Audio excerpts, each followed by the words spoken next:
Thank you, everybody, for logging in today to explore the new FOI laws in Virginia.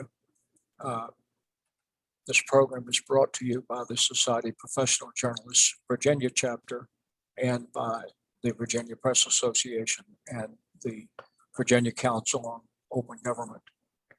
Our speakers are from the VPA and the Council, and we very much appreciate their being here. Would you each introduce yourselves very briefly, starting with the ladies, and then we'll go into the discussion.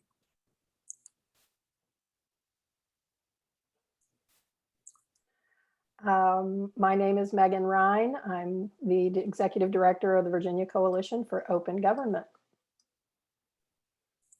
Hi, I'm Aimee Perron Seibert, and I am one of the lobbyists for the Virginia Press Association and a partner at Commonwealth Strategy Group. Good afternoon, everyone. Mark Hickman, also with Commonwealth Strategy Group. I work with Aimee, representing the Virginia Press Association. So there were quite a few bills that touched on FOI one way or the other, and when we discussed them several days ago, Mark pointed out that they fell into three big categories. The first having to do with criminal justice, and the second with electronic meetings, and then there's a third sort of catch-all category. Could we start by talking about the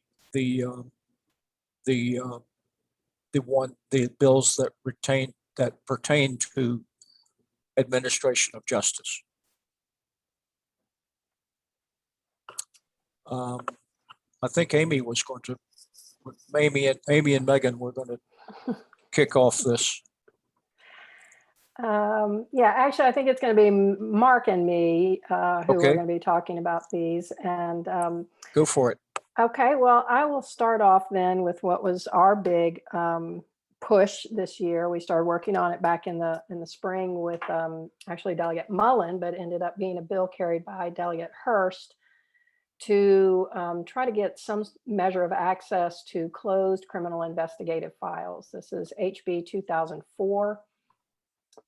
It doesn't really, for the everyday reporter, this bill doesn't change things that much. It does expand slightly what a reporter would be entitled to under the what's been known as criminal incident information section of FOIA. What it does would be more relevant, I guess, to reporters working on features or investigative reports and long form kind of journalism, in that it tries to get at records in a criminal investigative file that is no longer active. In the past, these records have been routinely closed, and it's been a matter of policy for law enforcement and prosecutors to just say, these are exempt. We're not even going to look at the file. This legislation, it is hoped, will actually require them to open the file and go through it and decide what things absolutely can't be released under certain circumstances and what else is left should be released. So I'm really hoping that the reporters will use this new statute and report back onto how it is being interpreted by law enforcement and prosecutors around the state. One quick thing to add before I turn it back over to Mark is that this does say it changes the response time. If you're looking for a record that is from a closed investigative file, it's going to be 60 working days, which actually ends up being about 80 calendar days, which is obviously very different from the 5 working days for ordinary requests. But that was a compromise that was insisted on by prosecutors. Megan, did you also want to mention Delegate Mullen's study? Yes, I'm sorry. Yeah. Delegate Mullen did introduce a bill that he, didn't even really try to get passed. He immediately asked that it be sent to the FOIA Council for study. It is relevant to what's going on today in Windsor in that it will study how to open up, in some measure, the disciplinary files of police officers.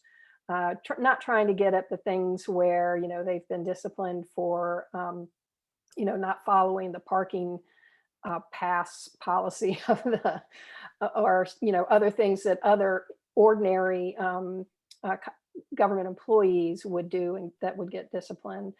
But for things like, have they been accused of excessive use of force in the past? Have they been involved in criminal activities? Have they been convicted of a crime? So that's going to be studied at the FOIA Council this summer, and I'd encourage you all to follow along and write about it if you get a chance.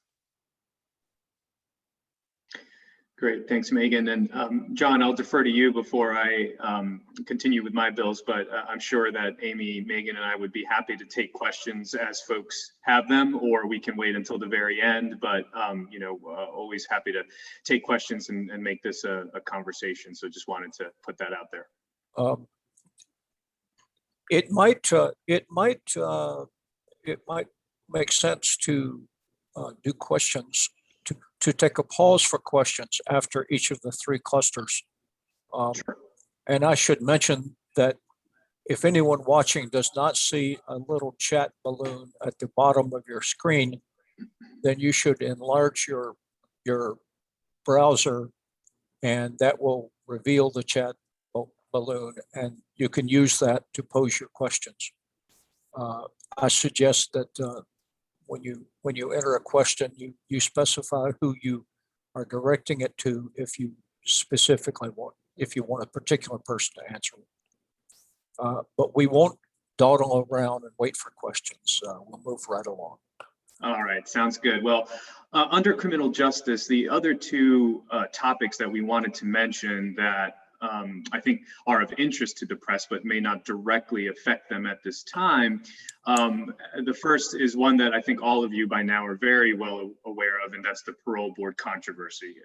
There have been numerous stories in the press and comments from legislators and the governor's office about the Virginia Parole Board, the Office of the Inspector General, and the Office of the Governor, who, as you all know, appoints the members of the Parole Board, and the controversy surrounding the release of Vincent Martin, as well as the actions of the Parole Board during the pandemic. And the most recent bit of news from that front was during the veto session, or the reconvene session on April 7th, where the governor's recommendation to the budget to include $225,000 for an independent attorney to review the actions of the Inspector General as it relates specifically to the release of Vincent Martin was approved very narrowly in the Senate and by the General Assembly. So that $225,000 will be in the budget for that purpose. But the other legislation related to the parole board that sort of quietly died during session relates to two companion bills from Senator David Suetterlein and Delegate Nick Rush that would have made the votes of the parole board public. And they both did not advance pretty early on in session, I believe. And so that kind of quietly went away. But had those bills advanced, it would have made, and signed by the governor, they would have made the votes of the parole board public. Senator Suetterlein had actually introduced an identical or similar bill during last year's special session. And that one passed the Senate, but was referred to the FOIA Council by the House. And as far as I know, I think Megan agrees, is that as far as we know, we have not seen that bill docketed for study by the FOIA Council yet. So it'll be interesting to see how that goes. So that's Let's check one thing here. So that's the first thing about criminal justice and the parole board. The second one is expungement, records expungement, court records expungement, or as the term has now evolved to, sealing of those records. So rather than completely deleting them, the idea is that they are sealed, but they still exist. And that's I think that's more of like a kind of a legalese operational term that the Senate insisted on as a more practical process for accomplishing what they want in terms of making sure that the records of folks who have been convicted of certain crimes are not out there forever, and that is a part of criminal justice reform when it comes to employment and housing and your criminal history and background and all of that. So the bill as originally introduced by Delegate Herring in the special session last year was automatic expungement. That did not advance.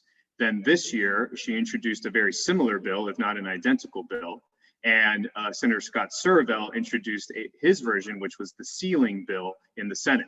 And so the two were reconciled, and they agreed on a process for automatically sealing relatively minor offenses. And then for more serious offenses, there is a petition process where you can petition a court to seal your records. Now, the governor did that passed and went to the governor. He recommended that the implementation of the bill be moved up from 2025, which was when the bill would have originally went into effect, to as soon as practicably possible by state agencies. So sort of saying, hey, state agencies, do this as soon as you feasibly can. So that recommendation was accepted by the General Assembly. Our understanding as of now is that it does not directly affect the press. So that was a big concern of ours, right? Because what the press has reported on lots of different history of folks and what has happened out there. So this really is directed, as we understand it, towards state and local agencies and law enforcement. Now, I know, when we were speaking with Jeff about this bill earlier, when we were planning for this event, he asked some great questions about, one thing is sort of what do you do with past stories that are already published, and the press seems to be exempted from that. But what about current and future journalism, and when you're trying to do a story on someone who has a record? And like Megan said about the Hearst bill and access to police records, I think we're going to have to see how this bill gets implemented, how it gets interpreted. The press is going to have to kind of tinker with it, and of course we're not lawyers, so please consult your counsel if you have any questions about the legal aspects of the bill. But as far as we understand it, it does not directly affect the press. And in fact, the definition of business screening service, which are those companies that basically perform background checks for employers, the definition of business screening service explicitly excludes or does not include government entities or the news media. So that is in there. So with that, I think those are my two areas, and happy to take any questions.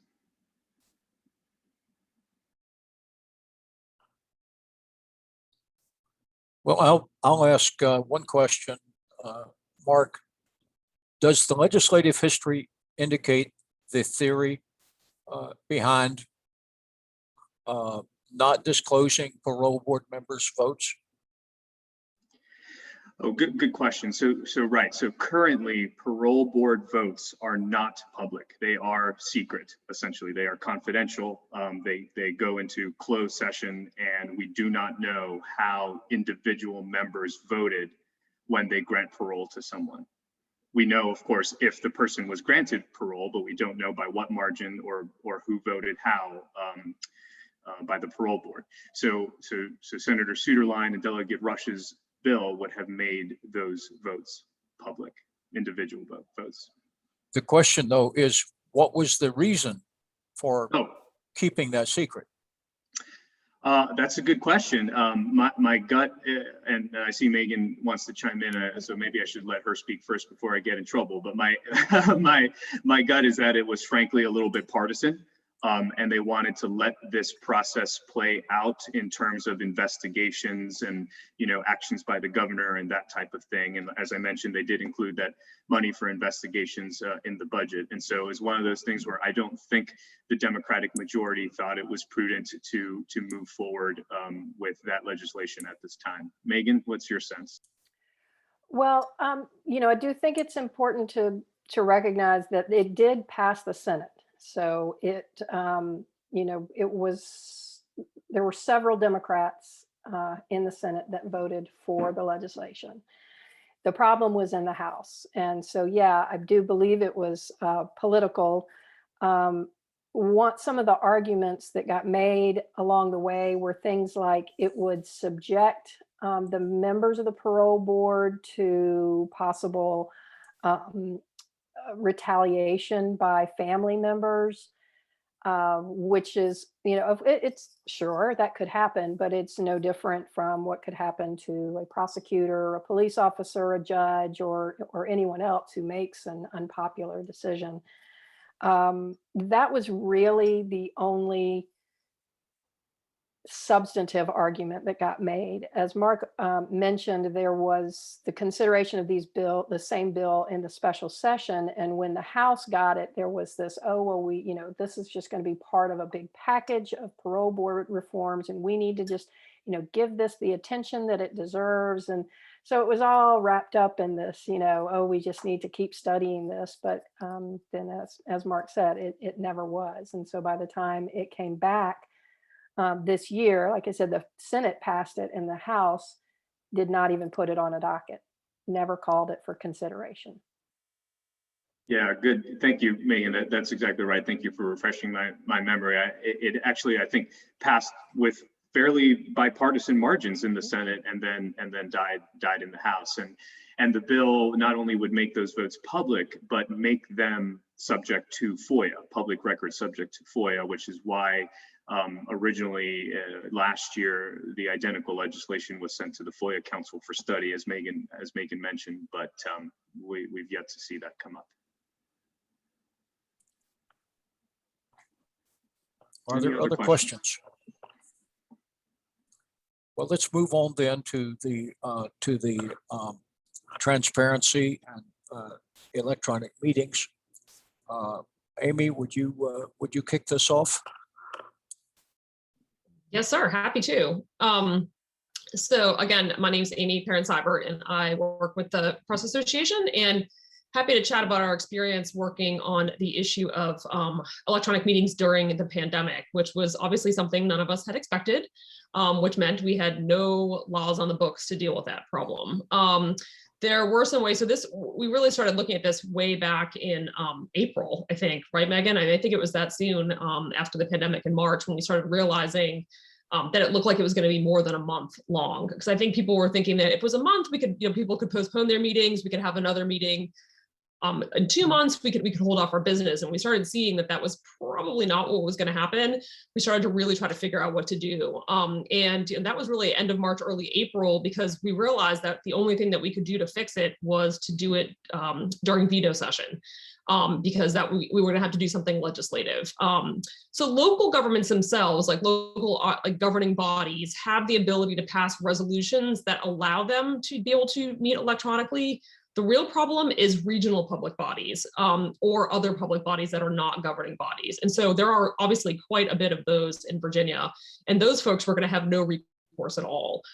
So we had to make sure that it was all public bodies that were able to do it. That would also include regional public bodies. Like, for example, for some folks, we've got all these transportation regional authorities. Those folks, like the Northern Virginia Regional Transportation Authority and the Hampton Roads, and now we've got one, out in the western part of the state as well. Those folks would not have been able to meet. They would have had to pass. Every locality would have had to pass a resolution allowing their members to have this meeting. It was going to be very burdensome and difficult to do. So we all worked together. I think this was actually one of those really great examples where we had open government, Megan, the Press Association, me and Mark, And then we worked really closely with VML and VACO and and a lot of like local governments as well as regional public bodies, and came up, pretty quickly, actually, I think, with a solution, which was challenging, but we were able to do that. We worked with Senator McPike in the Senate, obviously, and then Rip Sullivan in the House. And the two of them also had, requested an opinion from the Attorney General about whether or not these meetings could happen. He basically said they couldn't without a statutory change. And we worked with the governor to put language in the budget. And we had to do it that way because that was the only way that we could do it. There was no bill that we could amend during veto session that had the appropriate statutory section. So we were able to put it in the budget because obviously the budget supersedes all other laws. And so we were able to put that in the budget, and we put it in there, and the language was set to expire in a year. So we got that in there. People have been able to meet, and then we sort of got to work in the fall about doing a sort of a bill during this 2021 session that was going to sort of take the place, a permanent place of that budget language. So we were able to work through that. And again, a lot of collaboration. We also had the bill sent to the FOIA Council so they could take a look at it. There's a lot of changes that were made and a lot of discussions during that FOIA Council process. So we tried to be, again, as transparent and open as possible about what we were going to do. And again, keeping the focus narrow, that was still only during a pandemic. And when I say pandemic, it's really a gubernatorial declared emergency when it's not safe to meet in person or not practical to do so. And so we wanted to make sure that it was pretty narrow still to that point. And again, that was a place where a quorum could meet in person because it wasn't safe to do so. And so that's where we did. I think one of the important things that we made sure, obviously, that public notice was still required in the same way as any other public meeting. So that did not change. We also made it very clear in the law that there had to be opportunities and ways that the public could participate electronically themselves, be able to make comments, and be able to do that piece themselves. Because I think that was really a real critical piece for both Megan's group and for the Press Association, understand that so that reporters, that they would be able to have that access. You'd be able to do it. We also worked really closely with VML and VACO to try to make sure that people knew that that video conferencing was ideal. And if you could do video conferencing, that was the sort of top level. We really wanted people to use video because I think we all know how difficult it is now, especially I think we've gotten, it's like partially spoiled and we sometimes partially hate, the video conferencing, but now you do know who is speaking, what their name is, you know who that person is. When it's on a conference call, is very, very difficult to know. And so when you're a member of the press, you've got members of the public body speaking, you don't know who they are. It's very difficult to report on that. So we really want the bar to be video conference unless you really can't. And we did understand, we worked a lot with VACO, and there are some localities that just don't have that broadband access and they can't support that video conferencing. We do know there's Zoom, obviously, and there's some free ways to do it. So I think that everybody just felt more comfortable with the way we put it in the code. But again, the goal is video as the top level. And then obviously if you have to do it by phone, but I think most people are doing it by video, which has been very helpful. So, that was a really a big piece. I think one of the, more interesting parts of this is that, at the very last minute of this bill, the House members decided to try to amend it on the floor and change it so that the General Assembly members would be able to meet electronically whenever they wanted, which was a huge change. Obviously nobody ran that by us. And that was a big deal. I will say that Megan and Mark and I certainly freaked out a little bit at that. So worked very closely with Senator McPike, who was really just solid champion during this whole thing, and was basically saying we can't do that. So we were able to come, Senator McPike and Marcus Simon on the House side were able to come to a good compromise where they ended up we did it as enactment language instead. So that just means that it's in the bottom. It just basically says that, they have the ability to be able to hold electronic meetings, which is what it already says in the code. It just restates sort of their current law as opposed to widening it out, because that was obviously something that we were like, none of us have agreed to that. That was a really big change. So they did back down and make it they wanted it to be clear, there's this obviously partisan fight between the House Democrats and the House Republicans about holding these meetings electronically and holding session electronically. So that's what they wanted to be able to put in there. But this luckily was not the place where they ended up doing it. So, but that was just a little bit of extra excitement there at the end that we got to work on. So happy to answer any questions about that if anybody has them.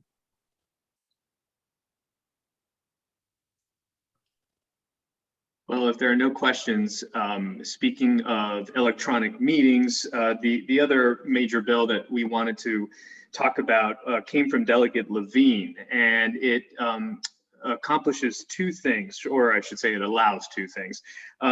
First, it allows members of public bodies to participate remotely in a public meeting now for the illness of a family member. So currently in code, it specifies how and when a public body may hold a remote or electronic meeting, and specifies for what reasons a member of a public body may participate remotely or electronically. This adds to that list that if you need to take care of a sick family member, that is a reason why you can participate remotely. We didn't really have an issue with that. I mean, that seems like a reasonable and understandable purpose. However, the bill also allows that a public body member may participate up to 25% of the time for any personal matter. So, think about how many times any public body meets. It could be monthly, it could be quarterly, it could be, any number of times. No excuse attendance. Right.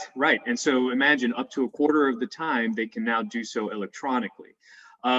We opposed that particular portion of the bill, and when it came to non-pandemic or public emergency situations, VPA's overall policy or position is that it is a really complex and complicated matter when you think about again, the countless number of and types of public bodies out there at various levels, and how it really deserves a comprehensive study by the FOIA Council. That advice was not taken. This bill was passed, and so it does go into effect this year. So that's something to watch out for. They still have to have quorum in person, and there are certain parameters, and the locality still has to adopt policies and that type of thing. But it is something to watch out for. The next bill I think Megan is going to talk about. It's from Delegate Goditis. Yeah, and actually, if I can just add a little note to what Mark just talked about, because I just got through talking with a citizen in the Valley, saying that as that city council has moved into in-person meetings, they're going away from their ordinance allowing virtual, and they're going to in-person meetings. They have cut off the ability of the public to call in with their comments. And why I found that interesting was not only because of what Aimee said that so many of us talked about while we were trying to craft that pandemic-related legislation, is that I find it terribly ironic.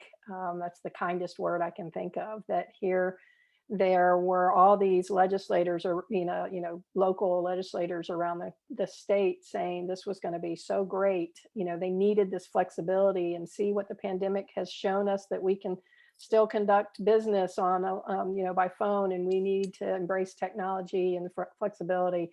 And then as soon as they move in person, they cut off the same ability of the public to participate by phone. So yet another issue that I hope reporters are watching as they are covering the city halls and county boards of supervisors and school districts in the coming months, as people move into in-person meetings again.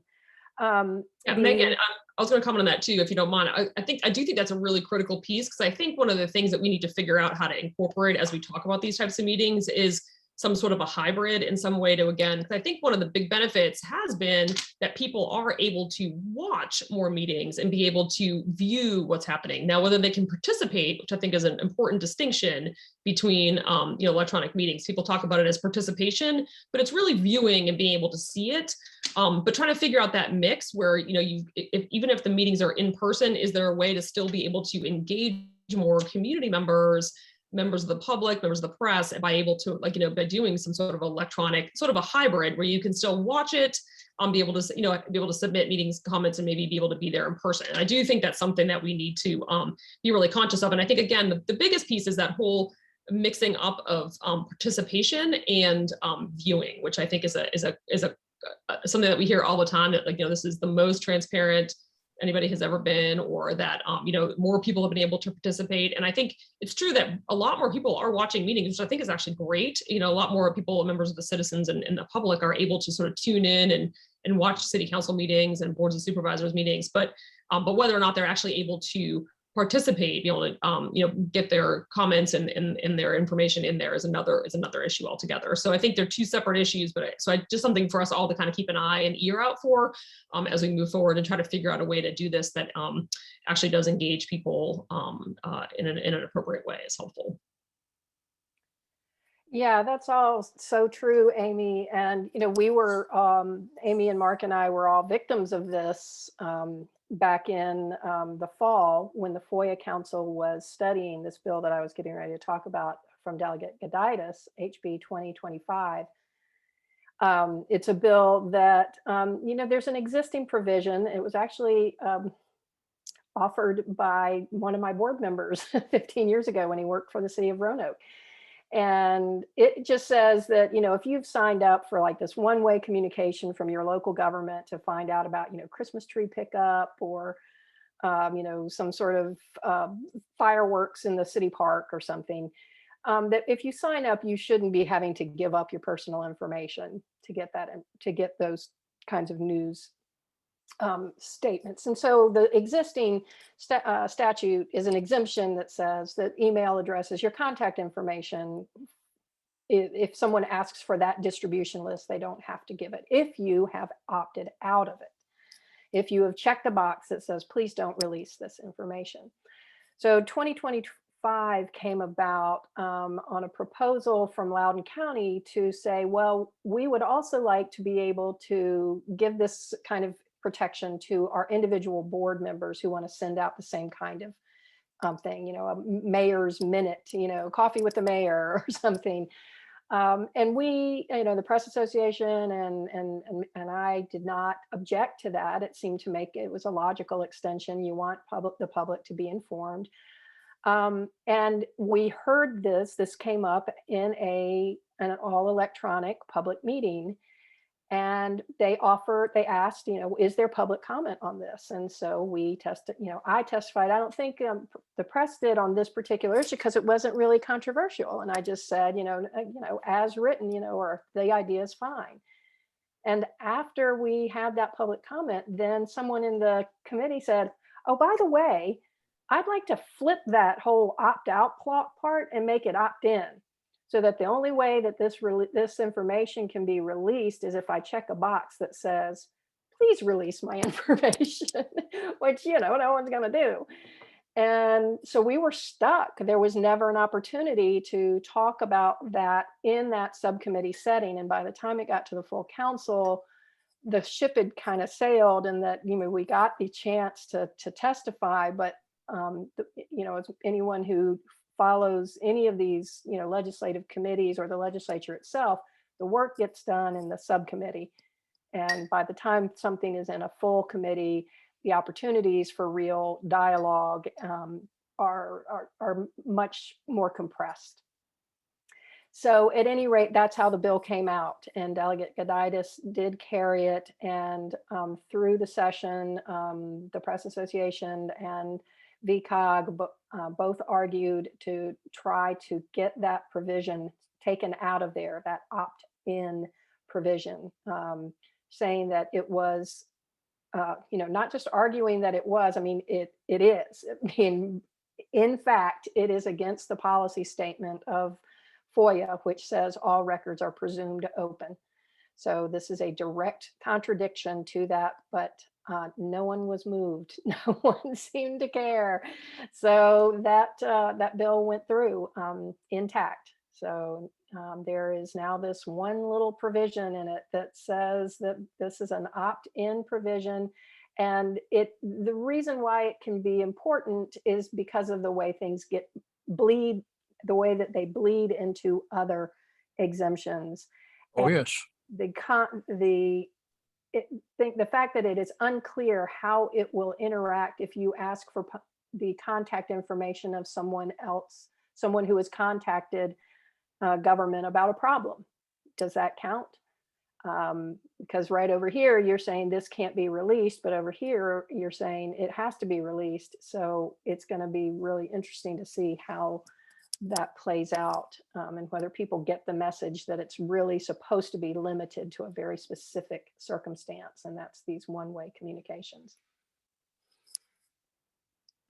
And Megan, correct me if I'm wrong, but I think the other interesting thing about this bill was that it had gotten slotted in the FOIA Council under a phishing study, an anti-phishing, PH phishing, when a company or a government or anyone is being targeted through malicious emails to gain access to personal information. And that was something that came by request from the city of Portsmouth, and their representatives in the House went over to FOIA Council. And, we always maintain that there is no cause and effect relationship between phishing and FOIA. Those are two different things, and someone who's trying to gain access to information is not going to do it that way. But this bill kind of came out of that process as a way to address that. And frankly, I don't think it left anyone happy. And as Megan said, it kind of turned into this interesting combination of something that we didn't have a problem with, and then something that we very much do have a problem with. But because it came out with the endorsement, not unanimous, but the endorsement of the FOIA Council when it got to the General Assembly, along with the Levine bill, which also came out of the FOIA Council, the patrons were able to use that endorsement essentially as a shield to our objections and concerns. And they, we were basically told by some legislators, you had your chance at FOIA Council. Well, that's not necessarily how the legislative process works, right? The General Assembly still needs to pass bills.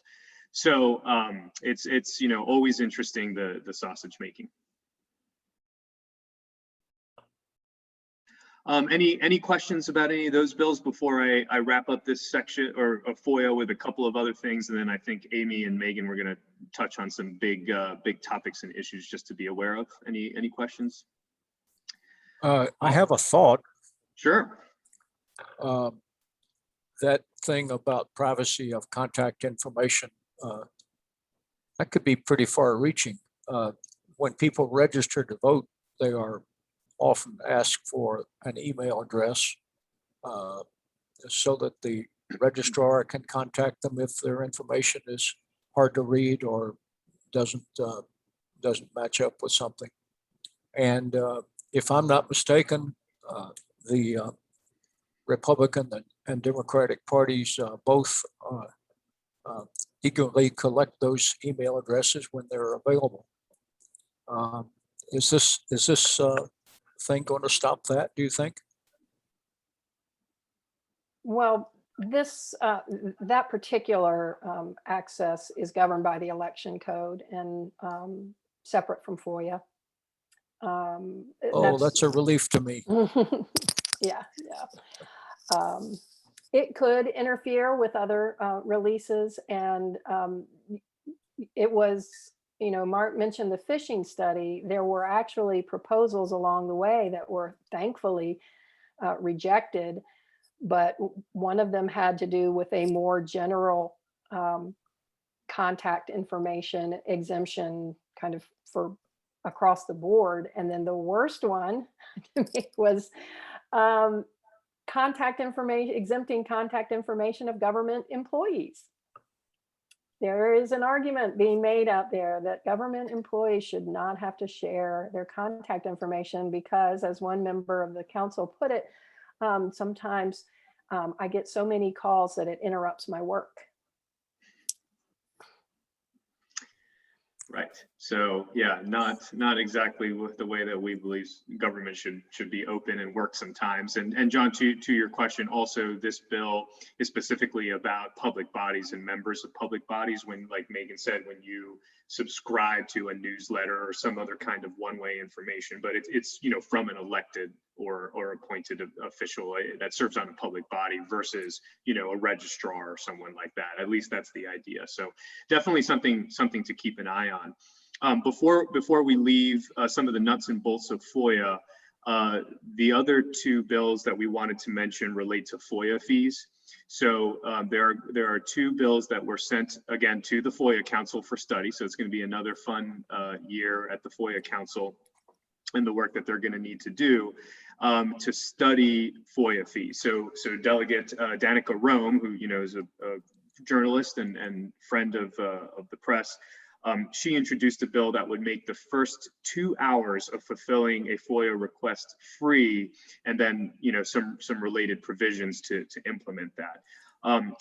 VPA certainly supports FOIA fee reform, but we you know, expressed to the delegate, and I think she agreed that the issue is complex and does deserve study. We don't know what the solution exactly should be. So with her blessing, it was sent to the FOIA Council, and then Delegate Mullen put in a more general study resolution that just says to the FOIA Council, should this be studied? Should there be reform? And if so, then, you know, make some recommendations. So they're related, and that will be taken up. And then lastly, Delegate Murphy introduced a bill that would increase from 3 to 4 the number of members of a public body considered to be a public meeting under FOIA. So that doesn't sound like much, but think about a 5-person board of supervisors. Right. Okay, so we oppose that bill, and that was also sent to the FOIA Council. So that will be studied there as well. We hope it doesn't have any legs, but we'll be following that very closely. Megan and Amy, do you want to talk about some of the big fun stuff that we've been following and that kind of touch on FOIA also?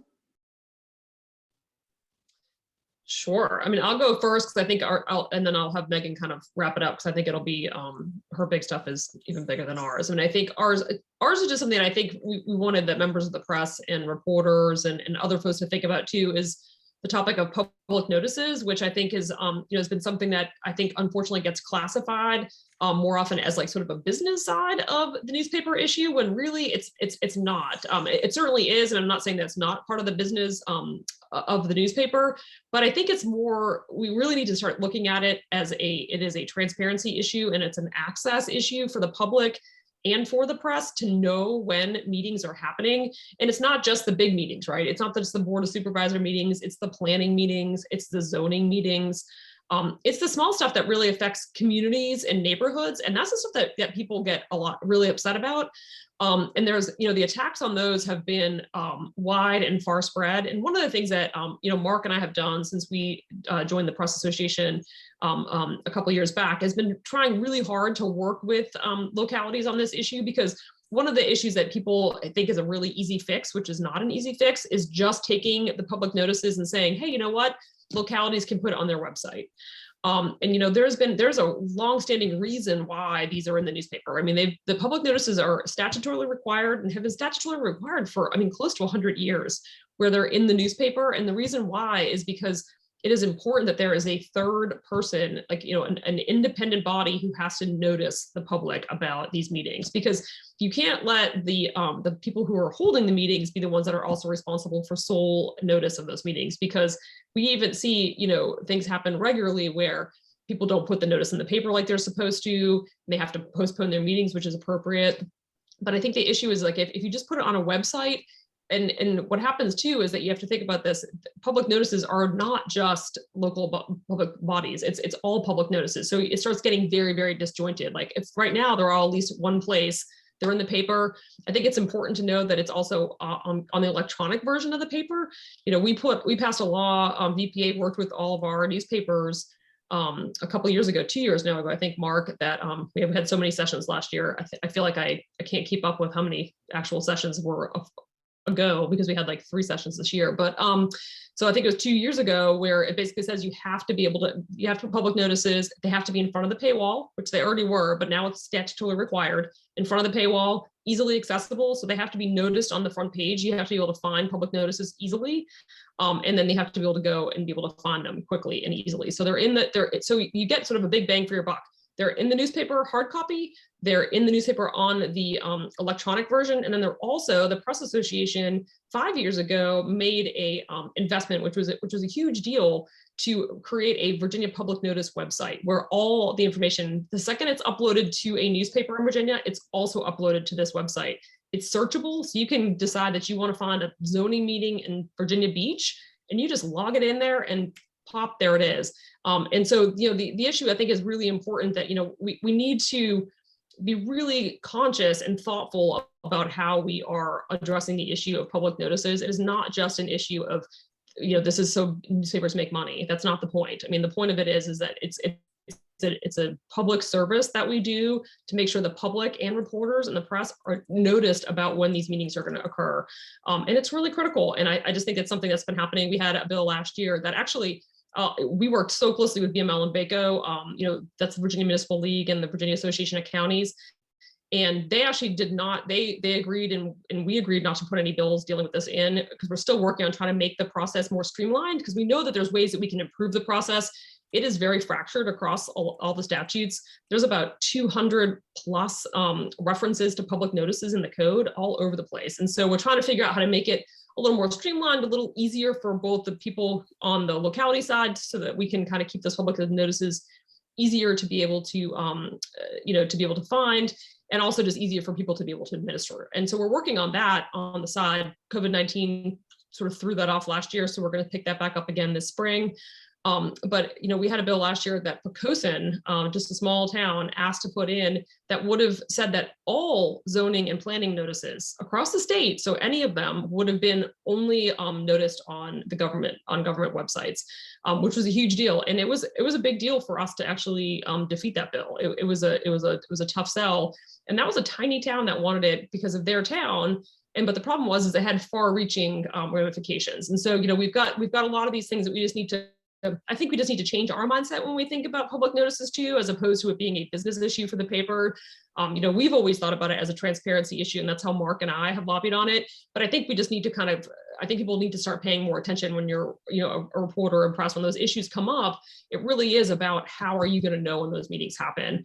And I think that COVID-19 made all that stuff, I think, really even more apparent to all of us, because it was, you know, we had to really rely on all those sources to know when meetings were going to happen, because you didn't have the word of mouth really that you had in the past when you were together and you would know that things were happening, and, you know, reporters would talk to each other because you were in a newsroom. You know, all of us isolated away in our own places made it much harder. And I think it made it more obvious that those types of public notices are really important. So that's just another big picture issue that I think we don't typically talk about, that the EPA works on quite a bit. We spend a lot of time and resources on it, and just wanted to, I think, just remind folks that this is a real transparency issue as well. On behalf of geriatric reporters, I would like to suggest a topic for future lobbying. Get those printed notices to be in something bigger than 6-point type. My local weekly is terrible. Right. Well, I don't know if it's the paper or the county supervisors, but I can rarely read them. I think a lot of it is cost based on size. So we will, that's probably something we could look at. But yes, that is probably part of the issue. Well, all notices don't have to be legalese. They can be pared down to fewer words. Also true. You save money that way too. That's right. So. I think VPA is going to start selling branded magnifying glasses for you. Oh, there you go. That would be great. If I could just add one thing to Aimee's comments about public notice, about why it is such an important issue to the public, is that, you know, the localities want to put it on their website. Newspapers go across jurisdictions, so you have and we have to recognize that people are interested in things across jurisdictions as well. So rather than having to go to Williamsburg and James City County and York County websites, I go to the Virginia Gazette, and I'm going to get all three. whether that's online or in paper. And so it's better for them too. If that's like if they're advertising an RFP or something, it's better for them to cast a wider net than it is to just have it up on the one locality website. There's an equity issue as well, and that is there are still thousands and thousands of Virginia households that do not have internet and do not have a smartphone. So, Viva Print. So I guess taking on the other big picture issues, I have one specific one and then one kind of general one. And the specific one has to do with higher ed. There was legislation this year from Delegate Mark Keem that was trying to get at making boards of visitors of public universities and the community college system actually to provide more information about themselves. You know, the localities have been doing this for years. Every local, board of supervisors or county or city or whatever, they have pictures of their council members. They have contact information. They have information about their meetings and the supporting documents and so on and so forth. And that has been really lacking in higher ed. So this bill does require them to now post more information about their boards on their websites, including subcommittees and who appointed the board member, which governor appointed them, things like that. There were some things that were not included that I had hoped were going to get included, but it is definitely an improvement over where we've been. The bill also included an enactment clause that requires the FOIA Council in conjunction with SHEV, which I never know what it stands for, but it just sounds cool to say SHEV. They're supposed to work together on electronic meetings for boards of higher ed. My position in the legislature was, we've been talking about electronic meetings for the past year. Why did higher ed participate? And I was never, that was never met with any kind of response. And interestingly, I talked with a lobbyist for one of the universities yesterday or day before yesterday, and I asked her why they needed this special study instead of joining in. And she said she really had no idea. She had not been given any kind of answer to that, so she couldn't answer, and that's why they never did. She didn't even know that there had been a study.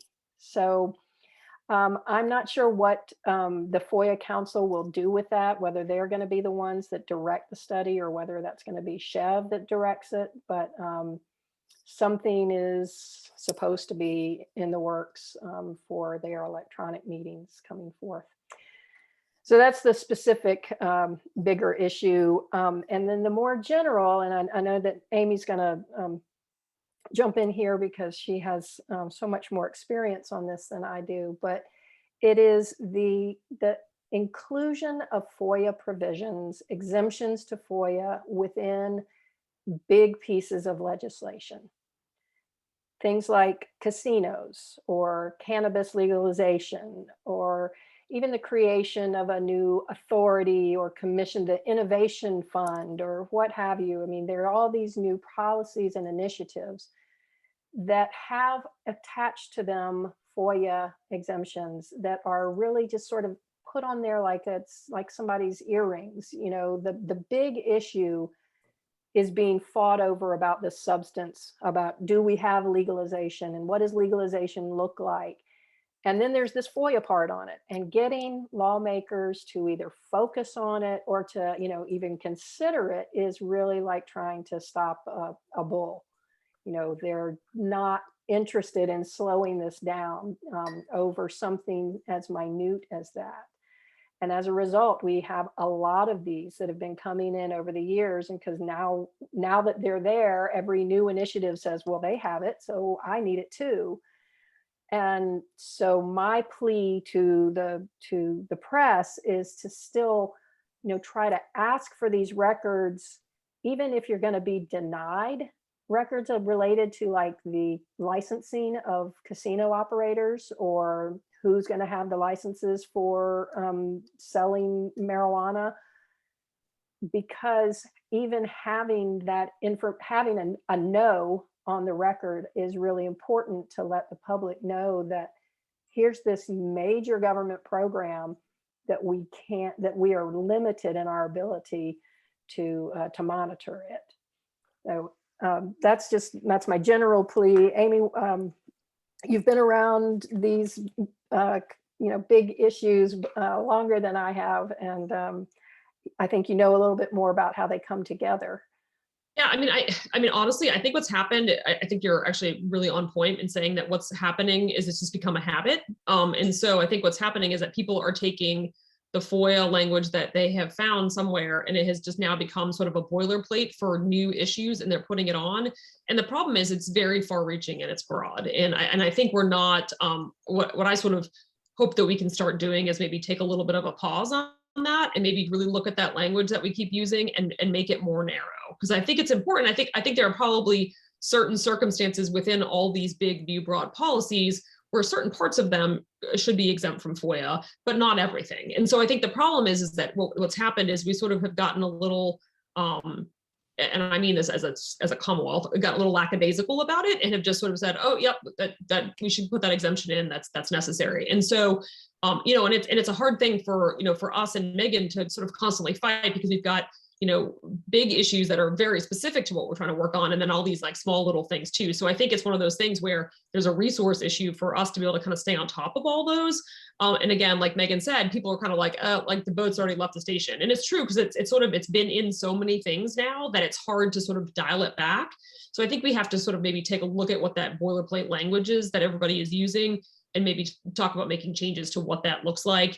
And how we sort of move forward with that. But again, I think one of the things we might have to do is that, again, when you look at it in one instance, if you're looking at it, for example, in the marijuana bills, you're looking at it just at the marijuana bills. But what you're not realizing is that it's also happened in like 10 other bills that are coming through. And so, perhaps compiling, looking at some big issues that have happened over the last 5 years and how many of them have FOIA exemptions. I mean, I think we've really we have so many more FOIA exemptions than we've ever had. Honestly, I think, I think of like Ed Hauk and the original like FOIA Council and like the Sunshine stuff. And we just really had so many fewer exemptions back then. And it's been a real trend, and frankly, it's a nonpartisan trend. I mean, it's a trend on both sides. It's both, whether it's Republican legislatures or Democratic legislatures, FOIA exemptions have, there's really no difference between who's in control of the legislature when those are happening, or the executive branch. It's really been, sadly, it's a nonpartisan issue. Exemptions are sort of, exploding, I think, under both sides of control. So I think it's just something that we, Megan and Mark and I have sort of just started noticing it a whole lot more, where it's like and because we've also been, I think, having the change in the legislature to all these new big initiatives that we hadn't really seen before. I think that's also another reason it's kind of popped up to the surface, where these are big new policy changes and big things for Virginia, and that we want to make sure that those issues are looked at more closely. So I think it's just something, again, like we're trying to look at how we can better address that moving forward. Whoa, Lots of stuff. you guys had a busy session. Always. How about those unseen participants whose names we see but not their faces? Have you questions you want to ask? I could unmute you, or you could raise your hand, or you could put a note in the chat box.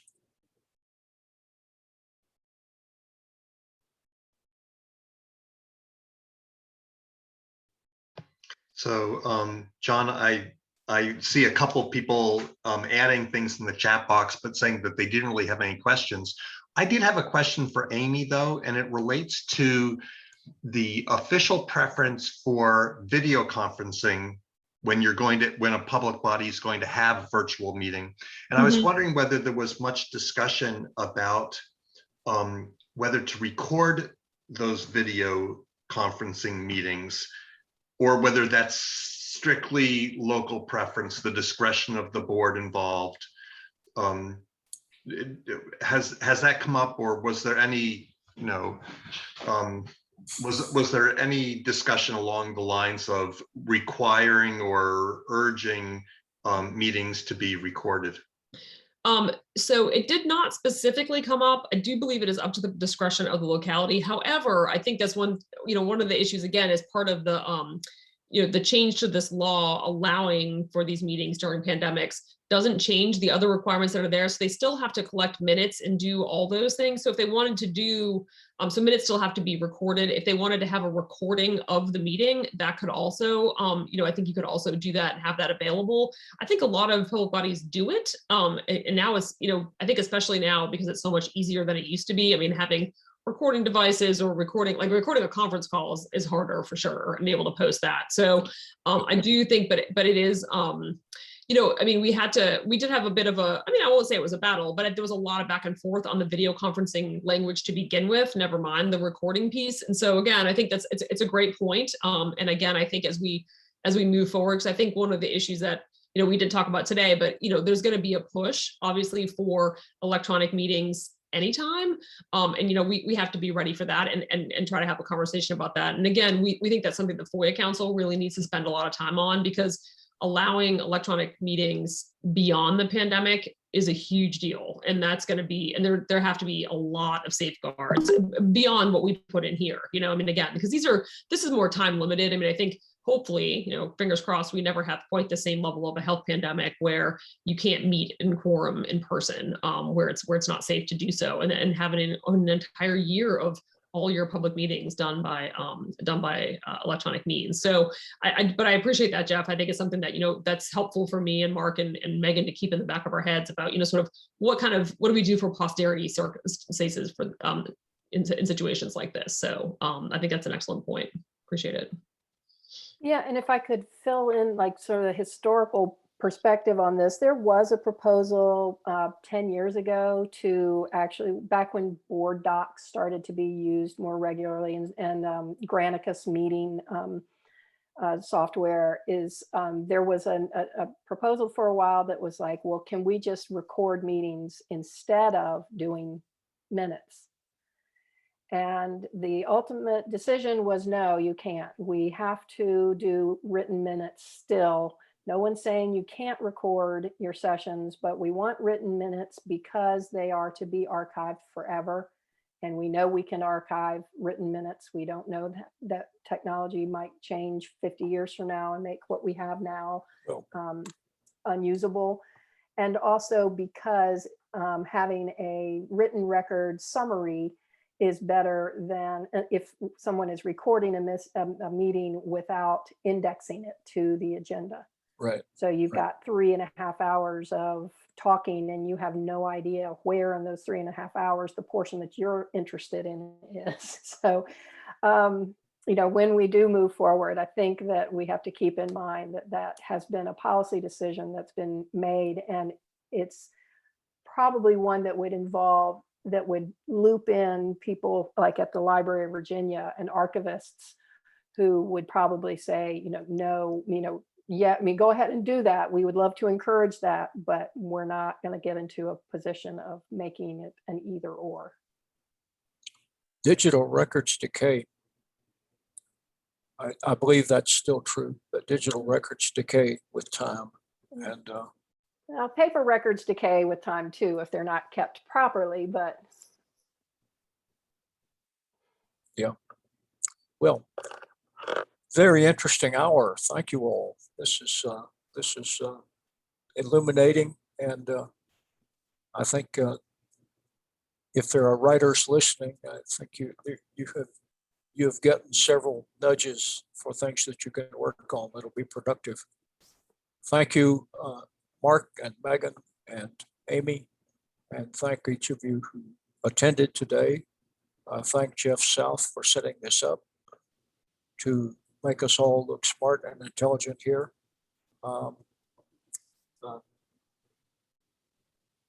Remember that the Society of Professional Journalists and the Virginia Press Association are very active in Virginia, and they would appreciate your support.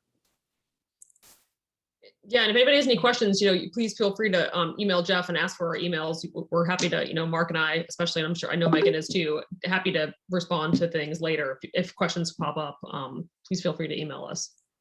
Would you like to drop an email address into Sure. into the chat field? Yep, I can do that. I'll do that for me and Mark. All right.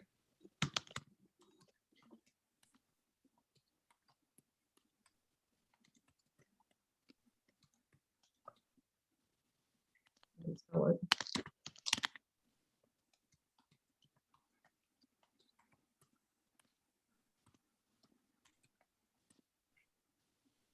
Very good. We got all three. Well, thank you all. Appreciate it. Perfect. Thank you to John and Jeff for organizing this. Yeah, thank you very much. Thank you. Thanks for asking us. Well, this was fun. Thanks again for everyone's participation, both the audience and certainly our panel of experts. I have been recording it, and so I'm going to click on the stop recording button, and then I'll be posting that later on. So if you've got friends who weren't able to make it today, but would be interested in this content, just tell them to go to the spjva.com website, and I'll also, of course, share it with VPA and with VCOG so that they'll be able to link to it or post it however they'd like to use that same content. Okay. Okay. Great. All right, Cool. thank you. Thank you, you. everybody. Bye, guys. Thanks, everybody. Take Have a care. good weekend. Bye.